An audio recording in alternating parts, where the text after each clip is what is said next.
ಕರ್ನಾಟಕದ number 1 PU college Excel PU college Guruvayanakere. Chitradurga ಜಿಲ್ಲೆ ಹಿರಿಯೂರು ತಾಲೂಕಿನ ಜವನಗೊಂಡನಹಳ್ಳಿಯ ರಾಷ್ಟ್ರೀಯ ಹೆದ್ದಾರಿ 48ರಲ್ಲಿ ಭೀಕರ ಬಸ್ ಅಪಘಾತ ಸಂಭವಿಸಿ ಖಾಸಗಿ ಬಸ್ ಒತ್ತಿ ಉರಿದಿರುವಂತದ್ದು. ಈ ಒಂದು ಕ್ಷಣದಲ್ಲಿ ಅಂದ್ರೆ ಕೂದಲೆಳೆ ಅಂತರದಲ್ಲಿ ಪಾರಾಗಿರುವಂತಹ ಪ್ರತ್ಯಕ್ಷದರ್ಶಿ ನಮ್ಮ ಜೊತೆ ಇದ್ದಾರೆ, ಅವ್ರನ್ನ ಮಾತಾಡಿಸ್ತೀನಿ. ಸರ್ ನಮಸ್ಕಾರ. ಈಗ ನಿಮ್ಗೆ ಹೆಂಗಾಯ್ತು ಸರ್ ಇದು ಇನ್ಸಿಡೆಂಟ್? ನೈಟು ಬರ್ತಾ ಇದ್ದ ಸರ್, ಸ್ಲೀಪರ್ ಬಂದು ಓವರ್ಟೇಕ್ ಮಾಡ್ತು ನಮ್ಮನ್ನ.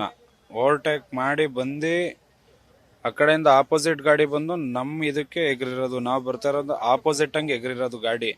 ಸೀದಾ ಬಂದು ಸ್ಲೀಪರ್ ಹೊಡಿತು ಸರ್. ಸ್ಲೀಪರ್ ಬಂದು ನಮ್ಮ ಗಾಡಿ ಹೊಡಿತು. ಎದುರುಗಡೆ ಲಾರಿ ಬಂದಿದ್ದು ಗೊತ್ತಾಯ್ತಾ ನಿಮ್ಗೆ? ಲಾರಿ ಬಂದಿದ್ದು ಗೊತ್ತಾಯ್ತು ಸರ್. ಸ್ಲೀಪರ್ಗೂ ನನ್ನ ಗಾಡಿಗೂ ಒಂದು 70-80 ಮೀಟರ್ ಅಂತರ ಅಷ್ಟೇನೆ ಡಿಸ್ಟೆನ್ಸ್. ಅದು ಬಂದಿದ್ದು ಗೊತ್ತು. ಬಂದಿ ಟೈರ್ ಫಸ್ಟ್ ಬ್ಲಾಸ್ಟ್ ಆಗಿದ್ದು ಅದ್ರದ್ದು. ಅದು ಹತ್ತಿ ಸೌಂಡೇನೆ ಕೇಳಿಸ್ತು. ಅದಾದ್ಮೇಲೆ ನಾನು ಗಾಡಿ ಮತ್ತೆ ಲೆಫ್ಟ್ ಕೇಳ್ಕೊಂಡೆ. ಸೆಂಟ್ರಲ್ ಲೈನಲ್ಲಿ ನಾನು ಬರ್ತಾ ಇದ್ದೆ, ಲೆಫ್ಟ್ ಕೇಳ್ಕೊಂಡೆ. ಅದಾದ್ಮೇಲೆ ಸೊ ಈ ಬಸ್ಸಿಗೆ ಸೆಂಟ್ರಿಗೆ ಅದು ಬಂದು ಲಾರಿ ಹೊಡಿತಿದ್ದಂಗೆನೆ ನಮ್ಮ ಬಸ್ಗೆ ಆ ಬಸ್ಸು ಹೊಡಿತು. ನಿಮ್ದು ಯಾವ ಬಸ್ಸು ಸರ್? ಎಲ್ಲಿಗೆ ಹೋಗ್ತಾ ಇತ್ತು? ನಮ್ದು ದಾಂಡೇಲಿ ಹೋಗ್ತಾ ಇತ್ತು. ದಾಸರಳ್ಳಿ ಪಿಕಪ್ ಮಾಡ್ಕೊಂಡಿದ್ದು ದಾಂಡೇಲಿಗೆ ಹೊರಡ್ತಾ ಇದ್ದು ನಾವು. ಸ್ಕೂಲ್ ಟ್ರಿಪ್ಗೆ ಹೋಗ್ತಾ ಇದ್ದಿದ್ದು. ಎಲ್ಲಿಂದ ಸರ್ ಟ್ರಿಪ್ ಇದು? ದಾಸರಳ್ಳಿಯಿಂದ ದಾಂಡೇಲಿಗೆ. ಎಷ್ಟು ಜನ ಇದ್ರು ಸರ್ ನಿಮ್ ಗಾಡಿನಲ್ಲಿ? 3 ಜನ ಮಕ್ಕಳು, ಎಲ್ಲ ಮಕ್ಕಳು, ಎಲ್ಲ SLC ಹುಡುಗರೇನೆ ಇದ್ದಿದ್ದು. ಮಕ್ಕಳಿದ್. ನಮ್ ಗಾಡಿಯಿಂದ ಯಾರಿಗೇನು ತೊಂದರೆ ಇಲ್ಲ. ಹೌದು. ಅಲ್ಲ, ಈಗ ಆ ಗಾಡಿ ಇದಾಯ್ತಲ್ವಾ, ಸೊ ಆ ಟೈಮಲ್ಲಿ ಹಿಂದೆ ಏನಾದ್ರು ನೋಡಿದ್ರ ಅವಾಗ ಗಾಡಿ ಸೈಡ್ ನಿಲ್ಲಿಸ್ತಿದ್ದಂಗೆ? ಇಳಿದು ನಾನು ಇಲ್ಲಿ ಫಸ್ಟ್ ನಮ್ಮವ್ರನ್ನ ನೋಡಿದೆ ಸರ್. ನಮ್ಮವ್ರು ಎಲ್ಲರೂ ಸೇಫ್ ಆಗಿ ಎಲ್ಲರೂ ಕೆಳಗಡೆ ಇಳಿದ್ರು. ಅದಾದ್ಮೇಲೆ ಕೂಗಾಟ ಸ್ಟಾರ್ಟ್ ಆಯ್ತು ಸರ್. ಅಲ್ಲಿ ಬೆಂಕಿ ಹತ್ಕಂತು, 2 ಗಾಡಿನೂ ಹತ್ಕಂತು, ಲಾರಿನೂ ಹತ್ಕಂತು, ಬಸ್ಸು ಹತ್ಕಂತು. ಅದಾದ್ಮೇಲೆ ನಾನು ಹೋಗಿದ್ದು ಸರ್ ಅಲ್ಲಿಗೆ. ಅದಾದ್ಮೇಲೆ ಎಲ್ಲ ಕೂಗಾಡ್ತಾ ಇದ್ರು. ಆಮೇಲೆ ಎಲ್ಲಾರನು ನಾವೇ ಎಳ್ದಾಕ್ತೋ ಸರ್ ಆಚೆಗೆ. ಎಷ್ಟು ಜನ ಇದ್ದದ ಅಷ್ಟು ಜನನು ಎತ್ತಾಕ್ತೋ. ಅದಾದ್ಮೇಲೆ ಬ್ಲಾಸ್ಟ್ ಆಯ್ತು. ಅದಾದ್ಮೇಲೆ ಜಾಸ್ತಿ ಫೈರ್ ಆಯ್ತು. ಅದಾದ್ಮೇಲೆ ನಾವು ಇಷ್ಟೊಂದು ಬೆಂಕಿ ಆಗ್ಲಿಕ್ಕೆ ಏನ್ ಕಾರಣ ಇರ್ಬೋದು ಸರ್? Diesel tank sir. ಸೀದಾ ಲಾರಿ ಬಂದು ಡೀಸೆಲ್ ಟ್ಯಾಂಕ್ ಸೆಂಟ್ರ್ ಹೊಡೆದಿರೋದು. ಅದು ಸೆಂಟ್ರ್ ಹೊಡಿತು.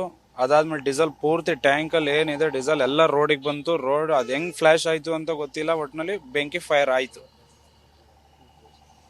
ಈಗ ನೀವು ಎಷ್ಟು ಜನ ಜೀವ ಕಾಪಾಡ್ದಂಗ ಆಯ್ತು ಸರ್? ನಮ್ಮದ್ರಲ್ಲ ಸರ್, ನಮ್ದ್ರಲ್ಲಿ ಎಲ್ಲರೂ ಸೇಫೇ ಸರ್, ಟೋಟಲಿ ಸೇಫು ಸರ್.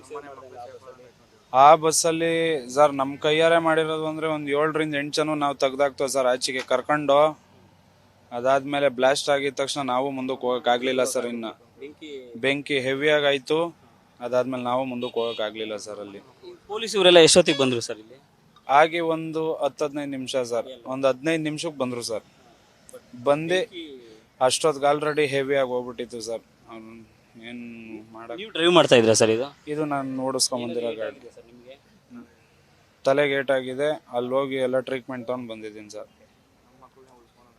ಅಷ್ಟೇ. ನಿಮ್ ಗಾಡಿಗೆ ತೊಂದರೆ ಆಗಿರೋಂಥದ್ದು ಈಗ ಆಗಿದೆ ಸರ್. ಮಾಡ್ಬೇಕಲ್ವಾ ಸರ್?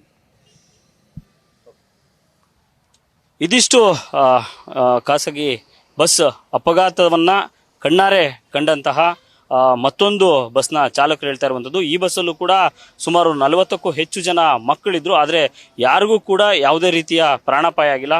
ಕೂದಲೆಳೆ ಅಂತರದಲ್ಲಿ, ಯಾಕೆ ಅಂತಂದ್ರೆ ಲಾರಿ ಏನು ಆಪೋಸಿಟ್ ಆಗಿ ಹಿರಿಯೂರಿಂದ ಬೆಂಗಳೂರು ಕಡೆ ಹೋಗ್ತಾ ಇದ್ದಂತಹ ಲಾರಿ ಏಕಾಏಕಿ ಡಿವೈಡರ್ ಅನ್ನ ದಾಟಿ ಏನು ಹಿರಿಯೂರು ಕಡೆ ಅಂದ್ರೆ ಬೆಂಗಳೂರಿಂದ ಹಿರಿಯೂರು ಕಡೆ ಹೋಗ್ತಾ ಇದ್ದಂತಹ ಬಸ್ಗೆ ಅದರಲ್ಲೂ ಕೂಡ ಡೀಸೆಲ್ ಟ್ಯಾಂಕ್ಗೆ ಡಿಕ್ಕಿ ಹೊಡೆದಂತಹ ಪರಿಣಾಮ ಏಕಾಏಕಿ ಬೆಂಕಿ ಹೊತ್ಕೊಂಡಿರುವಂತದ್ದು. ಈ ಒಂದು ಕ್ಷಣದಲ್ಲಿ ಮುಂದೆ ಜಸ್ಟ್ ಏನು ಕೂದಲೆಳೆ ಅಂತರದಲ್ಲಿ ಏನು ನಾವು ಹೇಳ್ತಾ ಇದ್ವಿ, ಆ ರೀತಿಯಾಗಿ ಪಾಸ್ ಆದಂತಹ ಬಸ್ನ ಚಾಲಕರು ಕೂಡ ಆ ಬಸ್ಸಲ್ಲಿ ಇದ್ದಂಥವ್ರನ್ನೆಲ್ಲರನ್ನೂ ಕೂಡ ಒಂದು ರೀತಿಯಲ್ಲಿ ಸೇಫ್ ಮಾಡಿ ನಂತರ ಆ ಒಂದು ಖಾಸಗಿ ಬಸ್ ಏನು ಬೆಂಕಿ ಹೊತ್ತಿ ಉರಿತು ಅದರಲ್ಲಿದ್ದಂಥವ್ರನ್ನು ಕೂಡ ರಕ್ಷಣೆಯನ್ನ ಮಾಡಿರುವಂಥದ್ದು. ಕ್ಯಾಮ್ರಾ ಪರ್ಸನ್ ಲೋಕೇಶ್ ಜೊತೆ Madhu Ingaladal, news first, Chitradurga. News first, ನಿರ್ಭೀತಿಯಿಂದ ನಿಮ್ಮ ಪರವಾಗಿ.